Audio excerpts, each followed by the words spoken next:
নমস্কাৰ ষ্টুডিঅ'ত মই ভিভিএছ আৰু ইয়াৰ মোৰ লগত আছে সুদূৰ মাজুলীৰ পৰা অহা পণ্ডিত গংগাধৰ ডাঙৰীয়া। নমস্কাৰ। হয় গংগাধৰ ডাঙৰীয়া, হয় আপুনি ইমান দূৰৰ পৰা আহি আজি আমাৰ ষ্টুডিঅ' পাইছেহি, আপোনাৰ অহা ৰাস্তাত বিশেষ একো কষ্ট হোৱা নাই নে? কষ্ট তোমাৰ কি আৰু মই তোমাৰ হেৰি লৈহে আহিছো, এখন ৰিক্সা লৈহে আহিছো।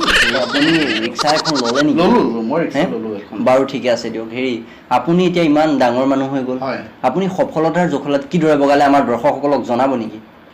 মই জনাবলৈ পাই সুখী হৈছোঁ যে মই এদিন তোমাৰ পাণ পাৰিবলৈ গৈছিলোঁ। আপুনি জখলাত ইমান ওখ, মই জখলাত উঠি সফলতাৰ জখলা পাৰ হৈছোঁ। বাৰু ঠিকে আছে দিয়ক। হেৰি আপুনি এতিয়া গৰম চাহ খাব নে কফি খাব? মই গৰমটোৱে ভাল পাওঁ, গৰম চাহ খাম। গৰম চাহ খাব? হয়। গৰম মানে মই যেতিয়া ঘৰত তোমাৰ চাহ বনাওঁ, হাত চচ এনেকৈ লওঁ আৰু কাপৰ প্ৰয়োজন হয় এনেকৈ বাকি দিওঁ ডাইৰেক্ট মই। ঠিকে আছে। মই আকৌ চাহ কেনেকৈ খাওঁ গম পাইছেনে নাই? মই আকৌ মুখতে চাহপাত, চেনি, গাখীৰ, পানী চব লওঁ, লৈ পেলাই ডাইৰেক্ট চৌকাটোৰ ওপৰতে মই সেইটো এটা ভাল উপায়। ঐ ছাৰ নমস্কাৰ। মই আকৌ ক'ৰ পৰা ওলালি? হয় মই ঘৰৰ পৰাই আহি আছো। 2 বছৰ আগত মোৰ জ্বৰ হওঁতে যে আপুনি গা ধুবলৈ মানা কৰিছিল, তাকে এতিয়া জানিব আহিছো যে গা ধুব পাৰিম নে নহয়। তেতিয়া মই গা ধোৱাই নাই। নাই আৰু গা নুধুই মোৰ এনেকুৱা অৱস্থা হৈ গৈছে, দাগ মোৰ বুকুতে, দাগ মোৰ পেটতে, দাগ মোৰ য'তে ত'তে। খবৰ দিয়ে তো বিটেক্স লগাবি তই। কি লগাব লাগিব? বিটেক্স। হয় পাম ন ফাৰ্মাচী? পাবি।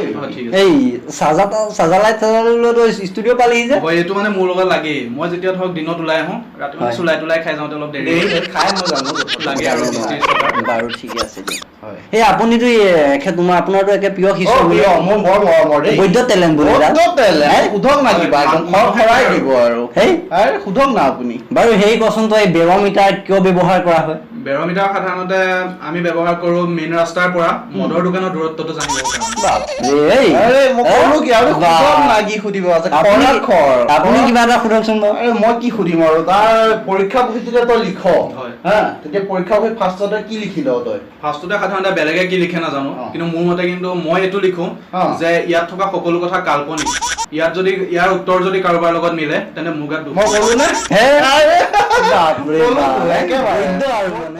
নামটো কি আছিল? বিদ্যাধৰ। কিবা কব? নহয় মানে তোৰ পঢ়ুৱা সমানো মাথা নাই, তই নাম লৈছ বিদ্যাধৰ। ঠিক আছে এতিয়া দুষ্কাৰত পানী কাপানী ঠিক আছে। সেই তোক মই ট্ৰেন্সলেশ্যন এটা কৰো, তই ইংলিছত ট্ৰেন্সলেট কৰি দিবি, মই অসমীয়াত কম। তই কচোন বাৰু লাই শাকত কেতিয়াও তেল দিব নালাগে। আৰু এটা কচোন, হেৰি তোৰ এজন মানুহে ফেন বেকা কৰিব পাৰে।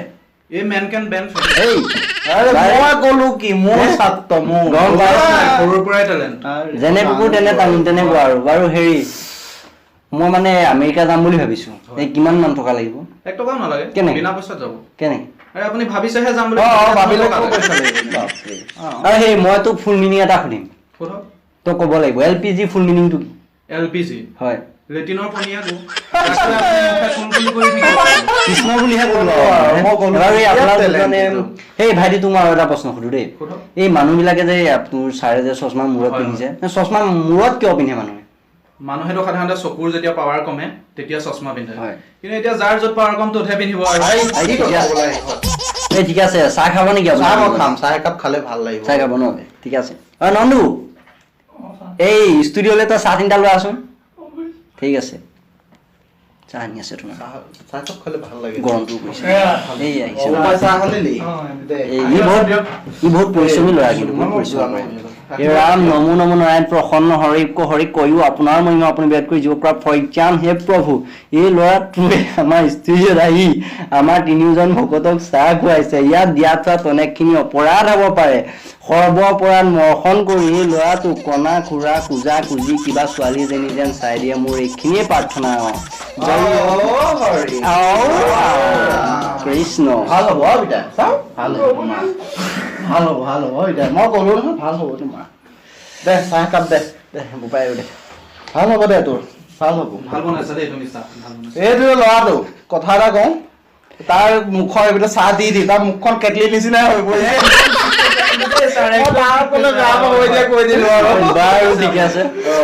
আমি চাহকণো খাই লওঁ। ঠিক আছে দৰ্শকসকল, আমি এইখিনিতে লৈছো এটা চমু বিৰতিৰ পিছত পুনৰ আমাৰ অনুষ্ঠানলৈ উভতি আহিছো। হয় গংগাধৰ ডাঙৰীয়া, মই আপোনাক এটা প্ৰশ্ন সুধিব বিচাৰিছো। আচল টেলেণ্ট কাক কয়? টেলেণ্ট মানে আপোনাৰ 6 পেক আজিকালি ল'ৰাবিলাকে বনায়। সিক্স পেক থাকিলে ছোৱালী পতাত হ'লে ভাল হয় কিন্তু মোৰ নিচিনা শকত হৈ আপোনাৰ ছোৱালী পতাটো সেইটো মই টেলেণ্ট কৃষ্ণ কৃষ্ণ মানে আপোনাৰ নিচিনা পেটুৱা হৈ বাৰু ঠিকে আছে আপুনি আপোনাৰ ষ্টুডেণ্টক সোধক কিবা প্ৰশ্ন তইতো ভূগোল পঢ়িছ পলিটিকেল চায়েন্স পঢ়িছ নহয় তাৰপৰা এটা মই সোধো তোৰ ৰামায়ণ আৰু এইটো মহাভাৰতৰ মাজত পাৰ্থক্যটো কচোন ৰামায়ণ আৰু মহাভাৰতৰ মাজত এটা ডাঙৰ পাৰ্থক্য আছে ক মহাভাৰতত হৈছিলে মাটিবাৰীৰ কেছ আৰু ৰামায়ণত হৈছিলে কিডনেপিং মই ক'লো নে ক'লো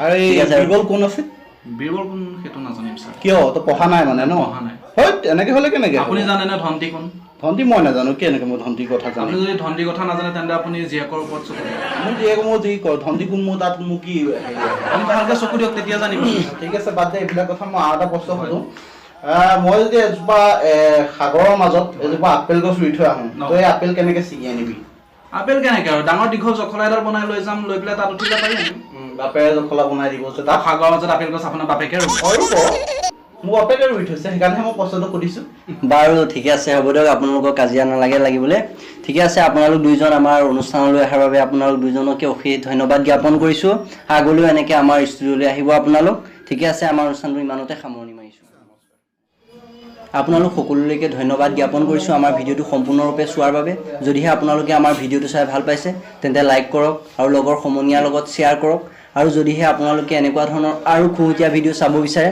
তেন্তে আমাৰ চেনেলটো ছাবস্ক্ৰাইব কৰক আৰু যদিহে অতি সোনকালে আপোনালোকে আমাৰ ভিডিঅ'টো চাব বিচাৰে তেন্তে হ'লে ঘণ্টাটো দবাই ৰাখক